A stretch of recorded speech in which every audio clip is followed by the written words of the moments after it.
Murdochs Musikminute. Heute wird es englisch. Sehr englisch. Das heißt, ein bisschen exzentrisch und versponnen. Freunde der geradlinigen Rockmusik müssen jetzt besonders tapfer sein, denn mit dem heutigen Album begeben wir uns schnurstracks an den Altar des Progressive Rock. Die Rede ist von der Band Genesis. Und nein, ich meine nicht die Genesis, die für Pop-Hits bekannt sind wie I Can't Dance oder Land of Confusion, sondern ich meine die Genesis, die in den 70er Jahren waschechten Prog-Rock gespielt haben. Die gleiche Band, aber ein bisschen andere Besetzung. Phil Collins war schon dabei, allerdings rein hinter dem Schlagzeug und, wie auch immer man jetzt zu Phil Collins stehen mag, als Drummer war dieser Mann ein echtes Monster. Angeführt wurden Genesis in den 70ern allerdings von dem mindestens so berühmten Peter Gabriel. Der war bekannt für wirklich schwummrige, versponnene Konzepte und vor allem auch einen ausgeprägten Hang zur Theatralik, was Genesis wahrscheinlich zu der Prog-Rock-Band machte, die die meisten Kostüme auf der Bühne verwendete. Mit dem heutigen Album, das ich mir genauer anschauen möchte, begeben wir uns ins Jahr 1973. Es ist das 5. Genesis-Album und mit diesem Album landeten sie im Prog-Rock-Genre sozusagen einen echten Kracher. Auch heute noch gilt das Album als einer der Klassiker dieses Genres. Die Rede ist von Selling England by the Pound. Old Father Thames, it seems he's drowned, selling England by the pound. Ja, und England pfundweise gibt es dann auch wirklich auf diesem Album, das so, wenn man sich die großen Genrevertreter jener Zeit ansieht, wohl wirklich nur von Genesis aufgenommen werden konnte. Da gab es Emerson, Lake and Palmer, die sich mit großer Vorliebe und einer gewissen Aggressivität an klassischen Werken abarbeiteten und ansonsten auch gerne mal dystopisch wurden. Pink Floyd kamen eigentlich aus der Psychedelik und hatten ihre Köpfe entsprechend in fremden Galaxien, verlegten sich dann im weiteren Verlauf ihrer Karriere auf die Betrachtung der dunklen Seiten der Gesellschaft und vor allem der menschlichen Psyche. Und die melodiöseste der großen Progressive Bands, Yes, tendierte dank ihres Hippie-Frontmanns John Anderson zu philosophischem New Age-Gedöns. Die etwas sensibleren Genesis hielten hingegen die typisch britische Exzentrik hoch, quasi Alice im Prog-Rock-Wunderland. Das Genre stand 1973 populär auf dem Höhepunkt. Genesis hatten noch nicht ganz den Gigantenstatus wie die zuvor genannten Zeitgenossen. Das sollte sich mit Selling England by the Pound jedoch endgültig ändern. Die Band gründete sich wohlbehütet und etwas elitär 1967 an der renommierten Privatschule Charterhouse. Ihr erstes Album nahmen sie noch als Schüler auf, irgendwo zwischen Baroque Pop und Psychedelic Pop der Zeit. Das Album floppte damals. Nach personellen Umbesetzungen wagte man dann einen neuen Versuch als ernsthafte Band mit komplexerer Musik.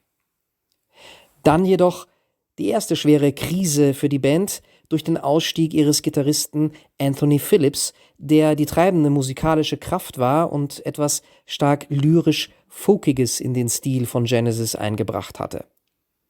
1971 stieg Phil Collins als neuer Schlagzeuger ein, kurz darauf kam der Gitarrist Stephen Hackett.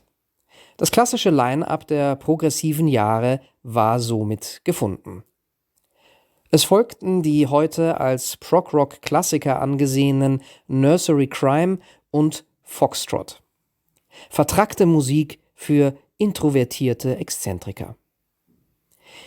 Die Band gewann an Erfolg, es folgten längere Tourneen durch Europa und die USA. Nach einer solchen gab das Label der Band 1973 maximal 3 Monate, um das komplette nächste Album nach Foxtrot zu schreiben und aufzunehmen. Eine ganz schöne Steilvorlage. Zum Glück flogen aber nicht nur noch ein paar unverwertete Ideen aus den Sessions zum Vorgängeralbum herum. Mit dem Keyboarder Tony Banks, Bassist Mike Rutherford und dem Gitarristen Steve Hackett hatte Genesis gleich 3 kompetente Komponisten an der Hand. Dazu trug Peter Gabriel einige Texte bei, die das Album eben thematisch in Richtung Verlust englischer Folklore und Kritik an einer gewissen Amerikanisierung Großbritanniens führte. Dies sollte dann den Bogen bilden, mit dem das Album beginnt und dann auch endete. Musikalisch wurde das alles in vertrackte, mehrteilige, komplexe Prog-Rock-Songs verpackt, die zwischen filigranen Gitarrenspiel und dann aber auch überraschend druckvollen, ziemlich rockigen Passagen changierten. Dazu kommen ungewöhnliche Rhythmen, elegante Tempowechsel und das mitunter sehr druckvolle Spiel von Phil Collins an den Drums.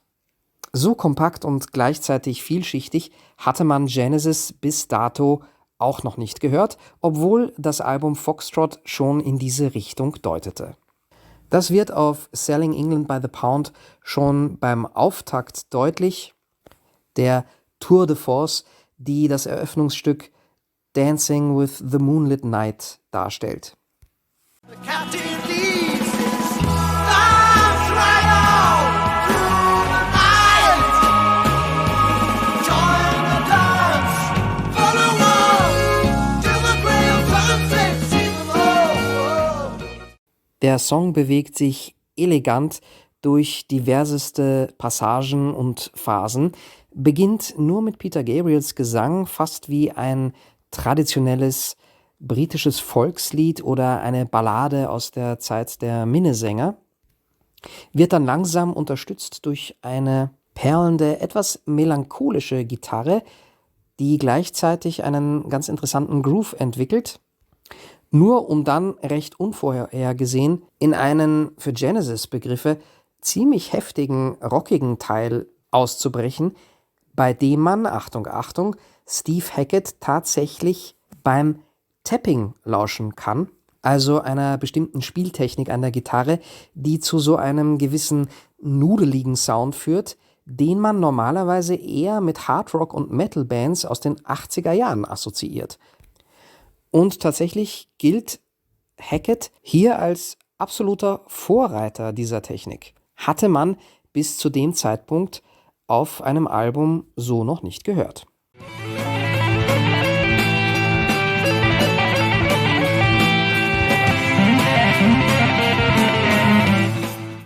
Textlich kritisiert Peter Gabriel in einer bildreichen und mit Metaphern angefüllten Sprache den Ausverkauf Englands und eine durch amerikanische Werte geprägte Wirtschaft und entsprechendes Konsumverhalten.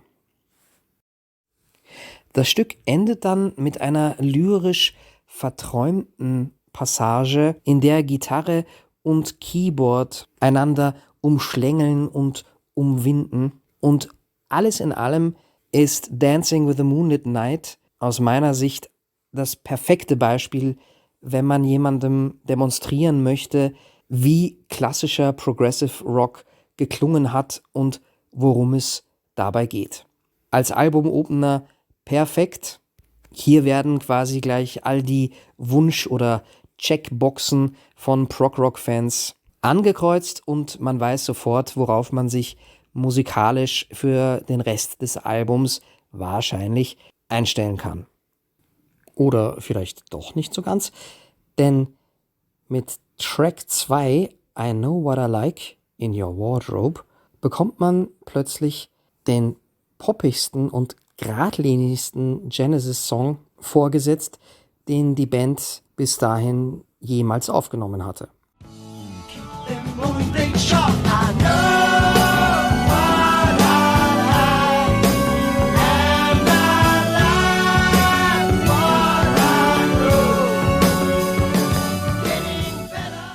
Ja nun, wir würden nicht über Genesis in ihren Progressive-Jahren reden, wenn es dabei nicht trotzdem noch ziemlich eigenartig zuginge. Das drollige, leicht psychedelische Lied über einen Gärtner, der sich mit den einfachen Dingen des Lebens zufrieden gibt und einfach nur den Rasen mähen möchte, um dazwischen ein bisschen auf der Bank zu dösen, hat ein tatsächlich irgendwie an Alice im Wunderland erinnerndes Intro und eine überhaupt recht kuriose Atmosphäre samt einem Querflötensolo. Zwischen Glamrock-Hits à la Slade, Alvin Stardust oder auch ABBA muss das im Radio noch immer mehr als obskur gewirkt haben. Und dennoch, immerhin, dieser Song war für Genesis die erste und für lange Zeit einzige Top-30-Single im UK. Anschließend können intellektuelle Hippies und Fantasy-Rollenspieler allerdings aufatmen, denn dann folgen mit Firth of Fifth 9,5 Minuten waschechter Progressive Rock. Hauptsongwriter Tony Banks kann sich erst einmal solo am Piano austoben.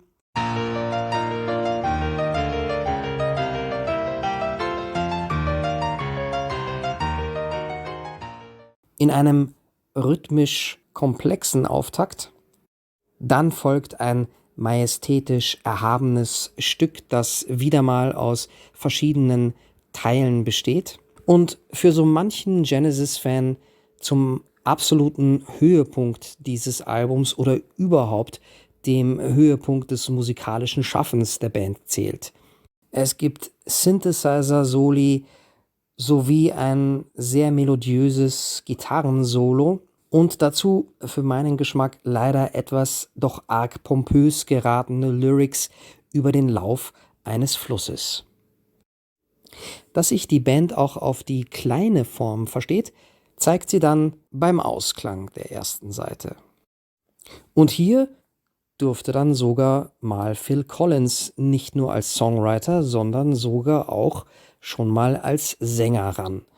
Die kurze, rein akustische Ballade ist ein gezieltes Gegengewicht zu den langatmigen, epischen Stücken auf diesem Album und eröffnet eine lange Reihe von Phil Collins Songs über unglückliche oder gescheiterte Beziehungen.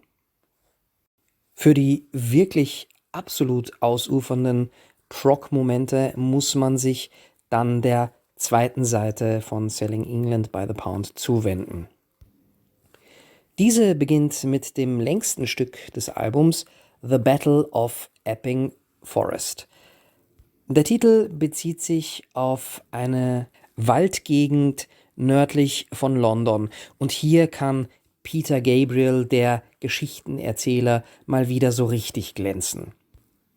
In der 11-minütigen Mini-Rockoper schlüpft er in die Rolle verschiedener Charaktere und ändert entsprechend auch seine Betonung bzw. seine Stimme. Phil Collins darf sich dazu durch ein paar komplizierte Tempo- und Taktwechsel arbeiten und hält das Ganze doch irgendwie zusammen.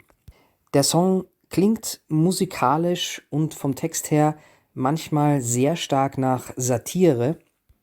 Es geht allerdings um ein eigentlich ernstes Thema, denn The Battle of Epping Forest basiert auf einem Zeitungsbericht über einen tatsächlich stattgefundenen Kampf zwischen rivalisierenden Gangs, die sich scheinbar um das Territorium für Schutzgelderpressungen stritten.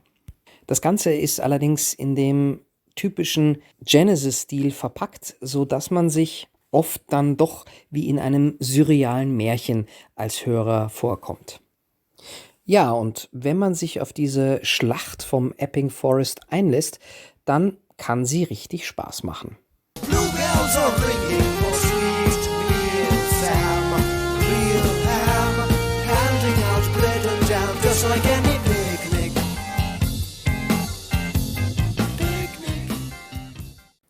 Ja, und dann folgt die obligate Fingerübung, die keine progressive Band jener Zeit auslassen durfte auf einem Album. Das Instrumentalstück, das sich an Elementen klassischer Gitarrenmusik oder auch Renaissance-Musik bedient. Hier in Form des von Steve Hackett geschriebenen After the Ordeal. Ein schönes, getragenes Stück, in dem eben die Gitarrenkünste im Vordergrund stehen.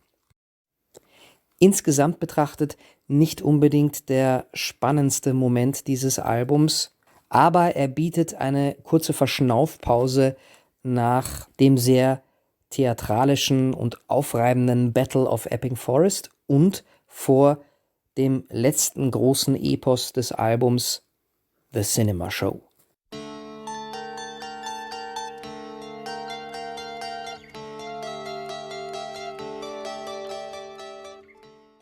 Dieses Stück hätte ursprünglich wohl nahtlos an Dancing with the Moonlit Night anschließen sollen, wodurch die erste Seite des Albums eine durchgängige Suite ergeben hätte. Das war dann aber wohl Genesis schon im Jahr 1973 zu stereotyper Progressive Rock, sodass man die Stücke aufteilte und über das Album verteilte. Inhaltlich ist The Cinema Show durchaus ungewöhnlich.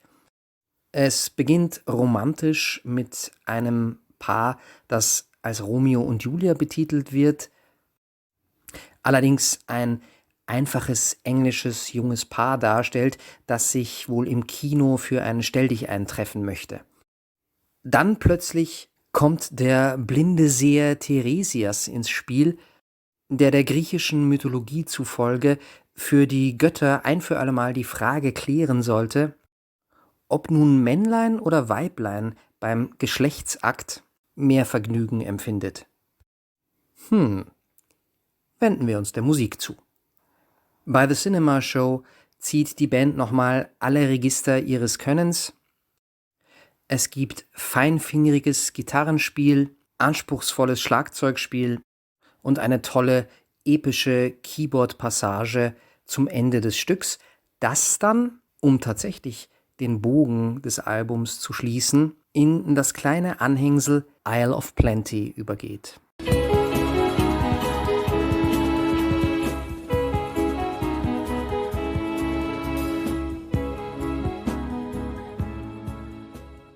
Hier werden noch einmal Motive von Dancing with the Moonlit Night zitiert, zu denen Peter Gabriel gewitzte Wortspiele mit den Namen damals üblicher britischer Supermarktketten vorträgt. Und obwohl die Songs of Selling England by the Pound durchaus thematisch gar nicht so sehr zusammenhängen, wird hier erfolgreich der Eindruck erzeugt, dass man es mit einem in sich geschlossenen Konzeptalbum zu tun hatte. Wer sich bei klaren Strukturen à la AC/DC oder ZZ Top zu Hause fühlt, hat bis zu diesem Zeitpunkt jetzt mindestens 3 Hemden durchgeschwitzt und ordentlich Kopfweh vom ständigen Augenverdrehen. Muss man sich denn heutzutage tatsächlich dieses prätentiöse Gedudel, das in den 70ern eben als Nonplusultra galt, wirklich noch antun? Ich sage ja. Wer sich einfach mal auf die Reise begibt und sich auf die Musik dieses Albums einlässt, ohne eben ständige Vergleiche zu gängigen Rock'n'Roll-Klischees zu ziehen, und wer es dabei auch noch schafft, über das gängige Image von Prog-Rock hinwegzusehen, kann hier einiges Spannendes entdecken bzw. hören, und Prog-Rock funktioniert meiner Meinung nach auch, ohne dass man jede musikalische Nuance überanalysieren muss oder ein Musikkonservatorium abgeschlossen haben muss. Was für ein Wunderland dieses England durch die Brille von Peter Gabriel und Co. doch ist. In Zeiten des Brexit wünschen sich anscheinend sehr viele das typisch Englische zurück, allerdings wohl nicht in dem Sinne, wie es Genesis damals gemeint haben. Eine wahrhaft progressive Platte, von der man sich einfach mal an der Hand nehmen lassen sollte und sich in die Musik entführen lassen kann. Keine Angst also vor Rockmusik, die nicht ganz geradlinig ist. Und Genesis gelingt es hier, ein Prog-Rock-Album vorzulegen, das alle Elemente und Stilmittel dieses Genres bedient, ohne allerdings im eigenen Bombast unterzugehen, wie das bei anderen klassischen Bands dieser Zeit, allen voran zum Beispiel Emerson, Lake and Palmer, manchmal der Fall war. Ich mag dieses Album wirklich, mache mir jetzt einen starken Pfefferminztee und höre es mir gleich noch einmal an. In diesem Sinne, auch ihr solltet mal reinhören und ich danke fürs Zuhören.